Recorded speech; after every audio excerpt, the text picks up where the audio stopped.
The morning sun cast long shadows across the cobblestone courtyard of Buckingham Palace as tourists began gathering for the changing of the guard ceremony. Among them stood Margaret Thompson, a 72-year-old woman from Manchester, clutching a small photograph in her weathered hands. Her silver hair was neatly pinned back, and despite her age, her blue eyes sparkled with determination. Margaret had traveled to London with a purpose that went far beyond typical sightseeing. The photograph she held showed a young soldier in military dress uniform, his smile bright and proud. This was her grandson, James, who had served as a Queen's Guard at this very palace just 3 years ago. James had died in a tragic car accident shortly after completing his service, leaving behind a void in Margaret's heart that seemed impossible to fill. The crowds pressed closer as the iconic red-coated guards began their ceremonial march. Their tall black bearskin hats bobbed rhythmically as they moved in perfect synchronization, their polished boots clicking against the stone pathway.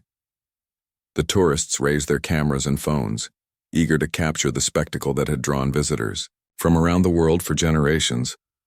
Margaret watched with different eyes than the other spectators. She wasn't seeing a tourist attraction or a photo opportunity.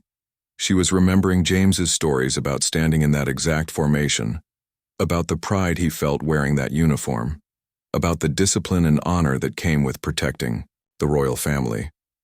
He had written her letters describing the weight of tradition he carried on his shoulders, how every step mattered, and how the silence and stillness required during duty had taught him patience and inner strength. As the ceremony progressed, Margaret noticed one guard in particular. He was young, probably around the same age James had been during his service.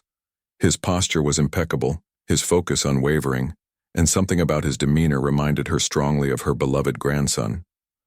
The way he held his rifle, the slight tilt of his chin, even the careful way he positioned his feet all echoed memories of James practicing these same movements in her back garden during his training days. The official ceremony concluded, and most tourists began to disperse, heading toward the palace gates or gathering in small groups to discuss what they had witnessed. But Margaret remained rooted to her spot, her gaze fixed on the young guard who had caught her attention. She watched as he took his position for the static duty that would follow, standing motionless as a statue, while curious onlookers continued to observe and photograph the guards. Time seemed to slow as Margaret made a decision that surprised even herself. Her heart began beating faster, and her hands trembled slightly as she approached the rope barrier that separated visitors from the guards. Other tourists glanced at her curiously, some recognizing the boldness of what she was about to do. Everyone knew the guards were not supposed to interact with the public during their duty. They were trained to remain absolutely still and silent, no matter what happened around them. Margaret, S mind raced with memories of James. She remembered his funeral, where fellow soldiers had honored him with full military honors. She recalled the folded flag that was presented to her, now displayed proudly in her living room. Most of all, she remembered the regret she felt for not fully understanding what his service meant to him while he was alive. She had supported him, of course, but she wondered if she had truly appreciated the magnitude of his commitment and sacrifice. The other visitors watched with growing interest as Margaret stepped closer to the barrier. Some whispered among themselves, wondering what this elderly woman was planning to do. A few tourists raised their cameras, sensing that something unusual was about to happen. The atmosphere grew tense with anticipation. Margaret looked up at the young guard's face, partially shadowed by the brim of his bearskin hat. She could see his eyes focus straight ahead as protocol demanded. For a moment she hesitated, wondering if what she was about to do would cause trouble for this young man. She didn't want to jeopardize his position or get him in trouble with his superiors. But something deeper than concern for consequences drove her forward. The photograph of James seemed to grow warmer in her palm as she made her final approach. Other guards remained at their posts, but she could sense their awareness of her movement. The crowd grew quieter, as if collectively holding their breath to see what would unfold. Margaret thought about all the times she had wanted to hug James in his uniform but had been too worried about wrinkling it or disturbing his military bearing. As she drew nearer to the young guard, Margaret could see the dedication in his stance, the same sense of duty that had driven her grandson to excellence in his service. She realized that this moment was about more than just her grief or her memories. It was about recognizing the sacrifice that these young people made every day, standing in service to something greater than themselves, often unacknowledged by the passing crowds who saw them merely as part of the tourist experience. The weight of her decision pressed down on her shoulders, but Margaret knew she couldn't turn back now. Whatever happened next would be guided by love, respect, and a grandmother's need to honor not just her grandson's memory, but the dedication of all those who served. The photograph of James seemed to encourage her forward, as if he were telling her that some gestures transcend rules and regulations when they come from a place of genuine gratitude and love. The moment was about to unfold, and everyone present sensed they were about to witness something extraordinary. Margaret stepped forward and, without warning, wrapped her arms around the young guard in a gentle but firm embrace. The crowd gasped audibly, and several tourists stopped mid-conversation to stare at the unprecedented scene unfolding before them. Camera shutters clicked rapidly as people tried to capture what seemed like a moment of pure human connection, breaking through centuries of rigid protocol. The guard, whose name was Private William Hayes, felt the unexpected warmth of Margaret's embrace around his torso.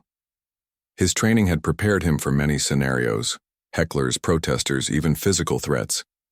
But no manual had covered what to do when an elderly woman approached with such obvious affection and respect. His first instinct was to maintain his rigid posture, to remain the stoic symbol of British tradition that his role demanded. But something in the way Margaret held him felt different from any disturbance he had experienced during his months of service. There was no mockery in her touch, no attempt to break his concentration or make him react for entertainment. Instead, there was a tenderness that reminded him of his own grandmother back home in Yorkshire, who had cried with pride when he received his posting to the Queen's Guard. Margaret pressed her face against the rough wool of his uniform and whispered words that only William could hear. "Thank you," she said softly, her voice thick with emotion. "Thank you for your service, for standing here with such honor. My grandson James served here too, and I never got to tell him how proud I was while he wore this uniform. I'm telling you instead."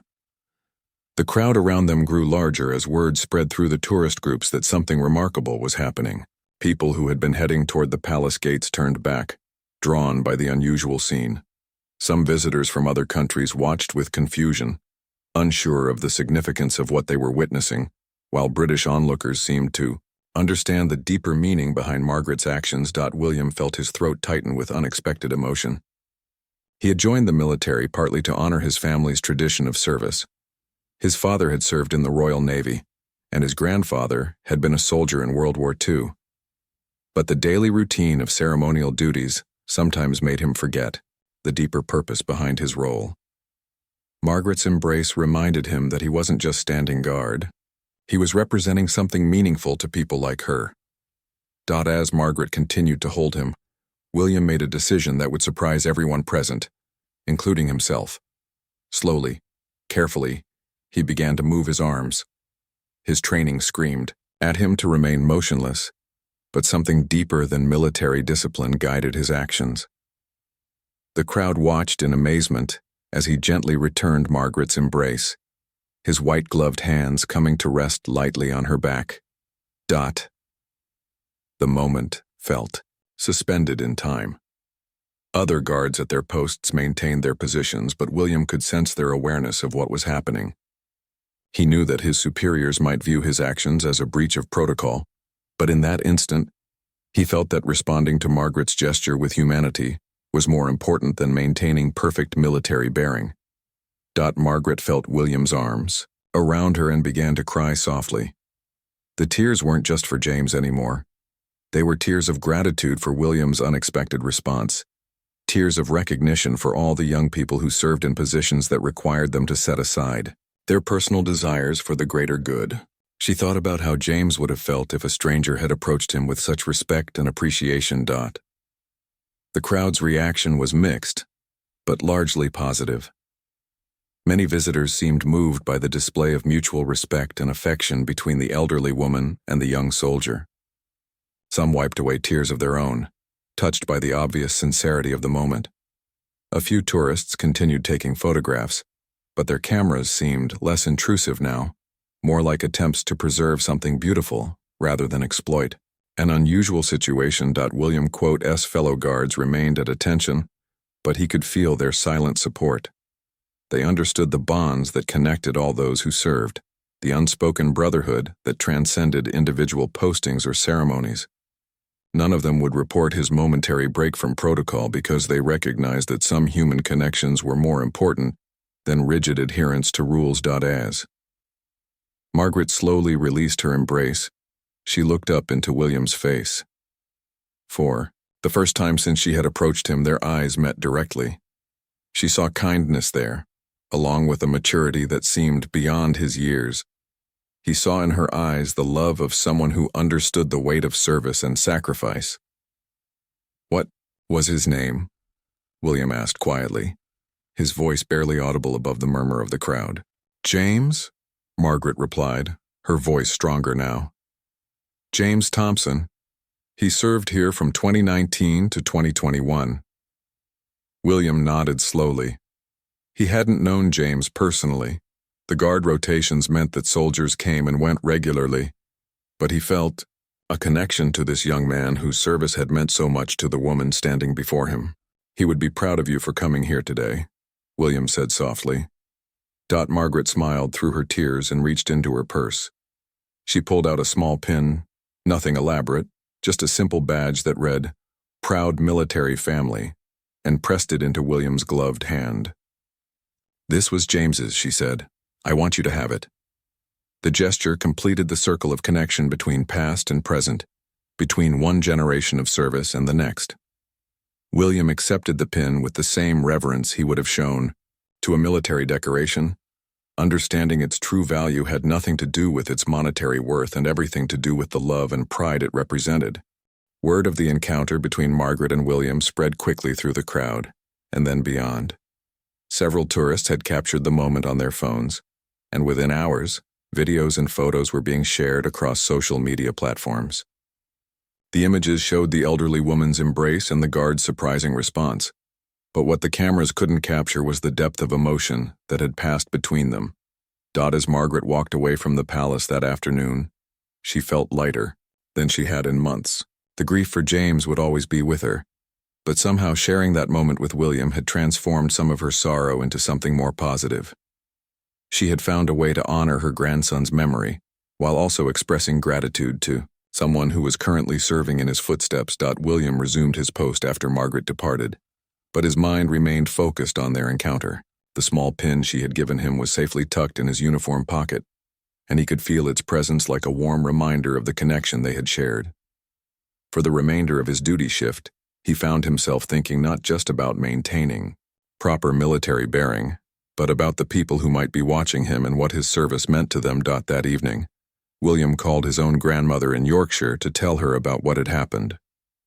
As he described Margaret's embrace and the story of her grandson James, his grandmother listened with growing emotion.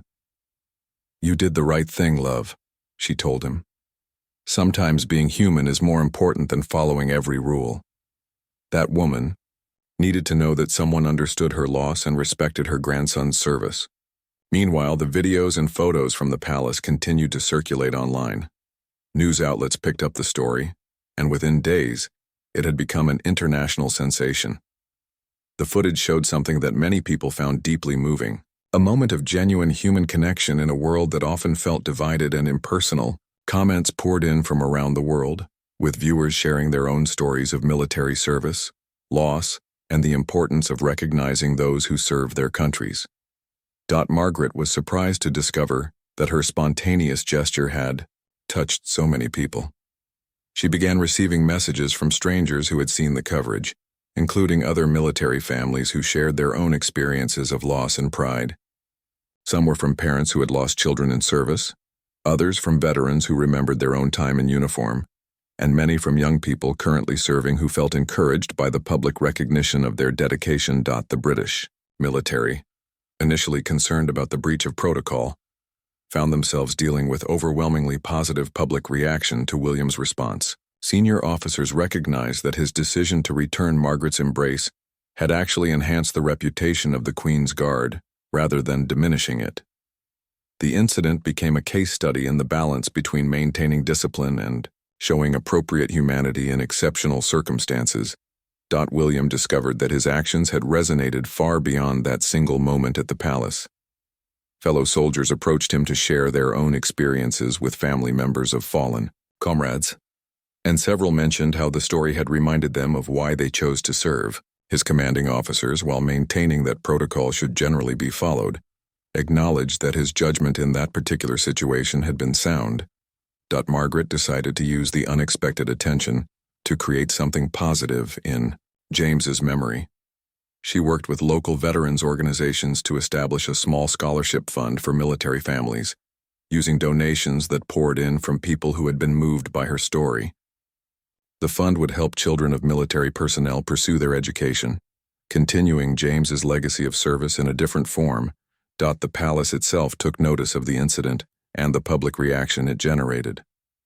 While they couldn't officially endorse breaking protocol, palace officials recognized that moments like these helped humanize the monarchy and its traditions for modern audiences.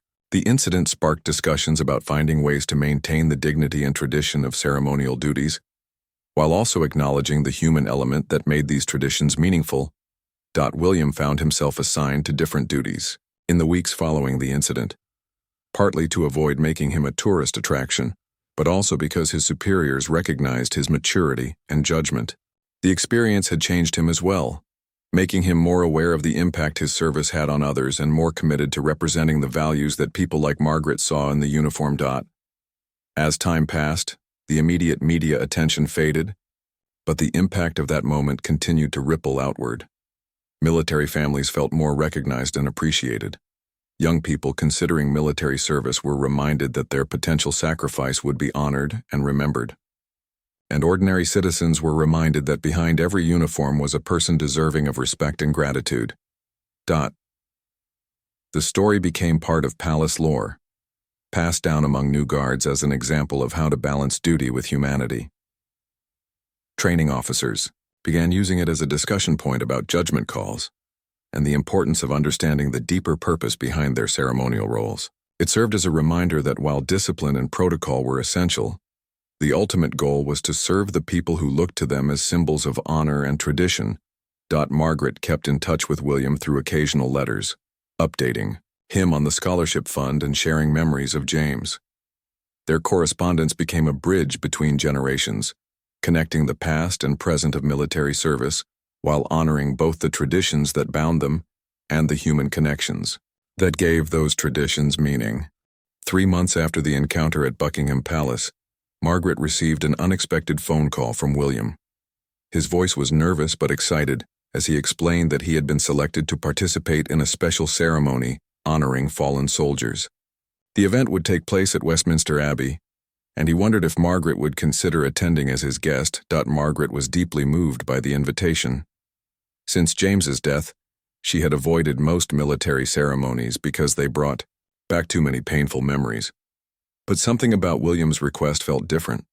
This wouldn't be about dwelling on loss, but about celebrating service and sacrifice in a way that honored both the past and the present. On the day of the ceremony, Margaret wore her finest dress and the small military family pin that matched, the one she had given to William. As she entered Westminster Abbey, she was struck by the solemnity and beauty of the historic surroundings. The ancient stones seemed to hold the weight of centuries of British history, including countless stories of service and sacrifice. William, resplendent in his dress uniform, greeted Margaret with genuine warmth. The months since their first meeting had deepened their friendship, and he had come to think of her almost as an adopted grandmother. He introduced her to several of his fellow guards, young men who had heard the story of their encounter, and were honored to meet the woman who had touched their colleague so deeply. The ceremony itself was profoundly moving. Military representatives from various branches of service participated in readings and rituals that honored those who had given their lives for their country. Margaret found herself thinking not just of James, but of all the young people represented in that sacred space, those who had fallen, those who continued to serve, and those who carried the memories of sacrifice forward. During the service, A moment came when family members of fallen soldiers were invited to light candles in remembrance. Margaret hadn't expected to participate, but William gently encouraged her to join the other families walking toward the altar. With trembling hands, she lit a candle for James, and as the small flame flickered to life, she felt a sense of peace she hadn't experienced since his death. After the ceremony, Margaret and William were approached by a documentary filmmaker who had been covering the event. The filmmaker had heard about their story and asked if they would be willing to share their experience on camera. Initially hesitant, Margaret agreed when she realized that their story might encourage other families dealing with loss and help people better understand the human side of military service. The interview took place in a quiet corner of the Abbey. With the late afternoon light streaming through the stained glass windows, Margaret spoke about James with love and pride, describing his dedication to his service and the hole his death had left in her life. William talked about how her embrace had reminded him of the deeper purpose behind his duties, and how her gesture had changed his perspective on service. As they spoke, both Margaret and William realized that their connection had evolved into something neither had expected. Their friendship had become a source of healing for Margaret and inspiration for William. They had found in each other a bridge between different generations of military families, proof that the bonds of service and sacrifice could transcend individual loss. The documentary, when it aired several months later, touched viewers around the world. It showed Margaret visiting James's grave with William, sharing stories and memories while placing fresh flowers on the headstone. The footage captured William's respectful attention as Margaret described her grandson's dreams and aspirations, his sense of humor, and his commitment to making a difference through his service. One particularly powerful moment in the documentary showed Margaret and William visiting a military museum together. As they walked through exhibits displaying uniforms and equipment from different eras of British military history, Margaret pointed out items that reminded her of stories James had shared. William, in turn, helped her understand some of the technical aspects of modern military service that James might not have had time to explain. The museum visit revealed how their friendship had become educational for both of them. Margaret learned more about the contemporary challenges and opportunities in military service, while William gained insight into how military families experience the pride and worry that came with having a loved one in uniform. Their conversation showed the depth of understanding they had developed about each other's perspectives. As they stood before a memorial wall listing names of fallen soldiers, Margaret reached out to touch James's name, which had been added the previous year. William stood quietly beside her, understanding that no words were necessary in that moment. The gesture spoke to the way their friendship honored the past, while also looking toward the future. The documentary concluded with Margaret and William attending a graduation ceremony for new guards. Margaret had been invited to present an award in James's name to the outstanding graduate, and William served as her escort for the occasion. As she handed the award to a young man who reminded her strikingly of James at that age, Margaret felt a sense of completion. Standing beside William as they watched the new guards take their oaths of service, Margaret realized that her journey from grief to acceptance had been made possible not just by time, but by the human connection she had found in an unexpected place. Her spontaneous embrace at the palace had led to a friendship that enriched both their lives and created a living memorial to James's service that was more meaningful than any static monument could be. The ceremony ended with the traditional playing of the national anthem, and as Margaret and William stood side by side, both felt the weight and privilege of being part of something larger than themselves, a tradition of service that connected past, present, and future in an unbroken chain of honor and dedication. A year had passed since Margaret's embrace of William at Buckingham Palace, and their friendship had grown into something that surprised both of them with its depth and meaning. Margaret had invited William to spend Christmas with her family in Manchester, understanding that his own family lived far away and he couldn't always travel home during the holidays. William accepted the invitation gratefully. His military service had taught him the value of chosen family, the bonds formed through shared experience and mutual respect rather than blood alone. As his train pulled into Manchester Station on Christmas Eve, he felt nervous but excited about meeting the people who had been so important to James and who had welcomed him so warmly into their lives. Margaret, quote, S house was modest, but filled with warmth and the smell of traditional Christmas cooking. Family photographs lined the mantelpiece, and William immediately recognized James in several of them. As a child, as a teenager, and finally in his military dress uniform. Margaret's daughter Sarah and her husband David greeted William with genuine friendliness, having heard so much about him from Margaret's letters and phone calls. During Christmas dinner, the conversation naturally turned to James and his memory. But rather than the painful discussions that had characterized previous holidays, the family found themselves sharing happy memories and funny stories. William's presence seemed to have given them permission to celebrate James's life, rather than simply mourning his death. His questions about James's childhood and personality drew out stories that hadn't been shared in years.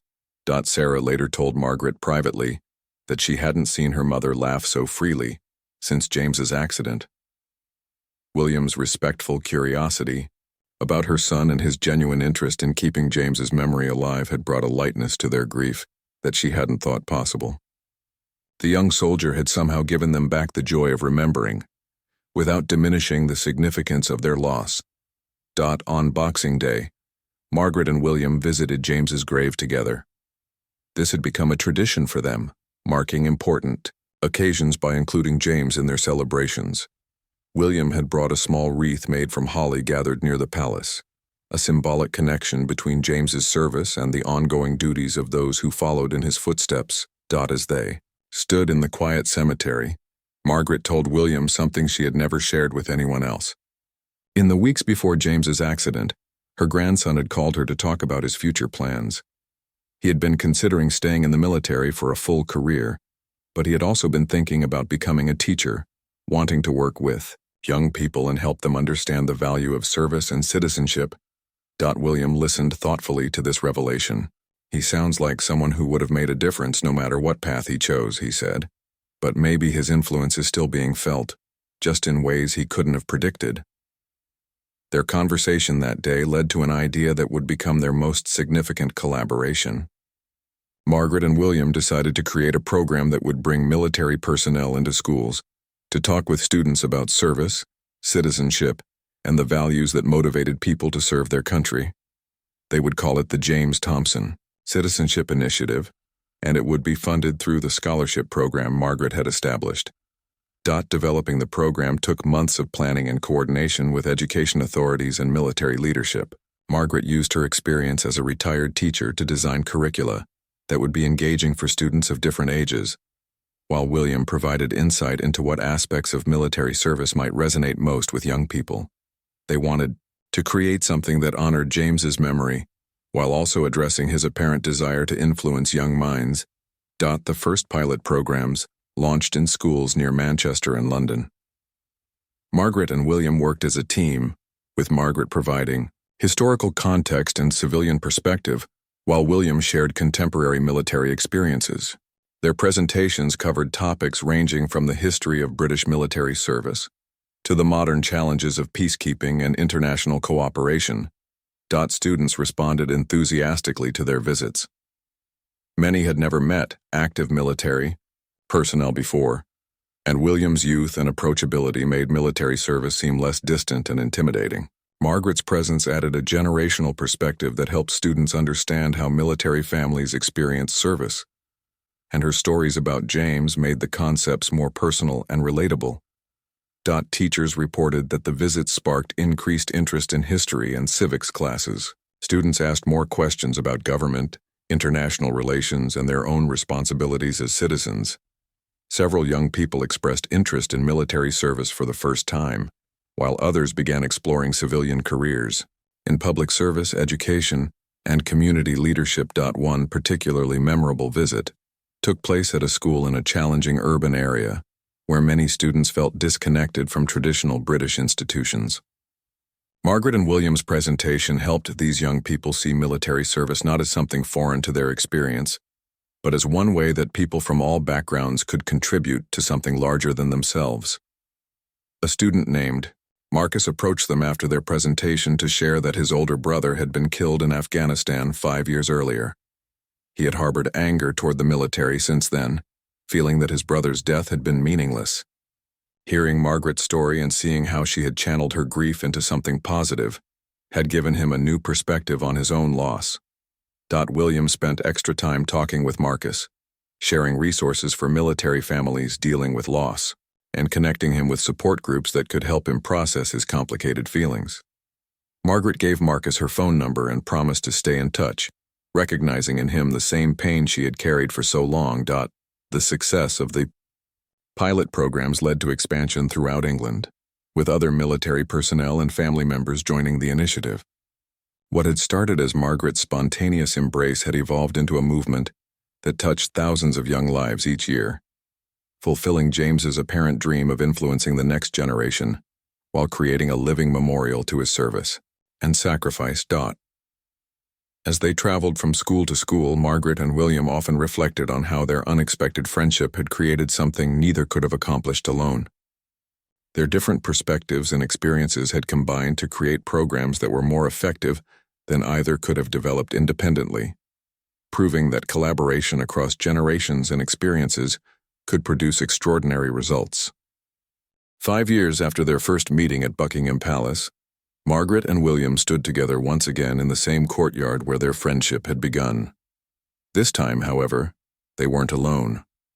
Surrounding them were dozens of young people from schools across England, participants in the James Thompson Citizenship Initiative who had been selected to attend a special ceremony at the palace. The occasion was the 5th anniversary of their program, and the palace had invited them to hold a commemoration ceremony on the grounds.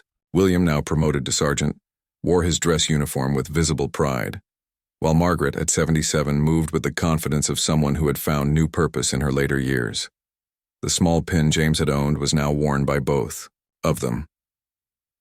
Margaret had found a duplicate so they could each carry that symbol of his memory. The students who had joined them represented the program's greatest successes.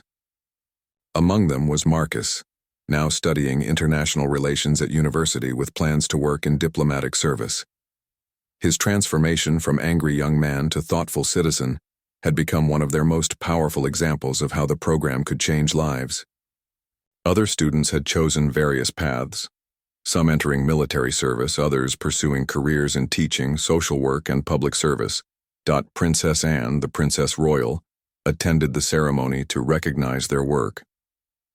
As she spoke to the assembled group, she praised Margaret and William for creating a program that had touched thousands of young lives while honoring military service in a meaningful way.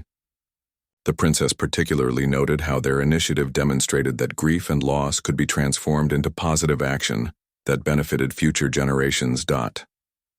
During her remarks, the princess shared a story that surprised even Margaret and William. She revealed that their original encounter had been witnessed by members of the royal family through security cameras, and that their embrace had been discussed at length among senior royals. Rather than viewing it as a breach of protocol, they had seen it as a beautiful example of the human connections that gave meaning to royal traditions. Sometimes, the princess said, looking directly at Margaret and William, the most important rules are the unwritten ones, the rules of compassion, respect, and human decency. You both demonstrated those rules perfectly that day, and you've continued to embody them in everything you've done since. After the ceremony, Margaret and William took a quiet walk through the palace gardens with some of the students. As they passed the spot where their first meeting had taken place, several young people asked about that original moment. William and Margaret shared their memories, but they also talked about how that single gesture had grown into something much larger than either had imagined possible. One student asked Margaret if she ever regretted approaching William that day, knowing that it had led to so much public attention and responsibility. Margaret smiled and looked at William before answering. I approached him because I needed to honor my grandson's memory and thank someone who was serving as James had served. I never imagined it would lead to all this, but I've learned that sometimes our most important actions are the ones we take without knowing where they'll lead. William added his own perspective. I could have remained perfectly still that day, following protocol exactly as I was trained, but I'm glad I chose to respond as a human being first and a soldier second. That choice opened doors I never knew existed and gave my service a meaning I hadn't understood before. As the sun began to set over the palace, Margaret and William found themselves alone for a few minutes in the spot where everything had started. They stood in comfortable silence, both reflecting on the journey that had brought them back to this place. The bustling crowds of tourists had been replaced by the quiet dignity of evening, and the setting felt almost sacred. James would be amazed by all this, Margaret said finally. He always wanted to make a difference, but I don't think he ever imagined his legacy would reach so many people. He's still making a difference, William replied. Through you, through the program, through every student who decides to serve, something larger than themselves because of what they learned from his story. They talked about the future of their program and their own evolving roles within it. William had been offered a position as a military liaison for educational outreach when his current service ended, while Margaret was considering writing a book about their experiences to reach even more families dealing with loss and young people considering service. As they prepared to leave the palace grounds, Margaret and William were joined by several of the students who had participated in the day's events. The young people gathered around them, asking final questions and expressing gratitude for the opportunities the program had provided. In their faces, Margaret and William could see the future young citizens who understood the value of service and the importance of honoring those who sacrificed for others. The group walked together toward the palace gates, passing the spot where thousands of tourists gathered daily to watch the changing of the guard. Margaret remembered her first visit, when she had been alone with her grief and desperate to find some way to connect with James's memory. Now she was surrounded by young people whose lives had been touched by that same memory, transformed into positive action. As they reached the gates, William turned back for one final look at the courtyard where everything had begun. The guards had changed, the tourists had departed, and the ancient stones had settled into their nightly quiet. But the impact of what had started there continued to ripple outward, touching lives in ways that would extend far beyond what any of them could imagine. Margaret and William's friendship, born from a moment of spontaneous human connection, had become proof that individual actions could create lasting change. Their story reminded everyone who heard it that grief could be transformed into gratitude, that tradition and innovation could coexist, and that the bonds between strangers could become as strong as those between family when built on mutual respect and shared purpose. The palace gates closed behind them, but the legacy of their friendship and the program they had created would continue to open doors for young people across England for generations to come. James's memory lived on not in sadness, but in the countless lives that had been enriched by the love that had motivated his grandmother's embrace and the humanity that had guided a young soldier's response.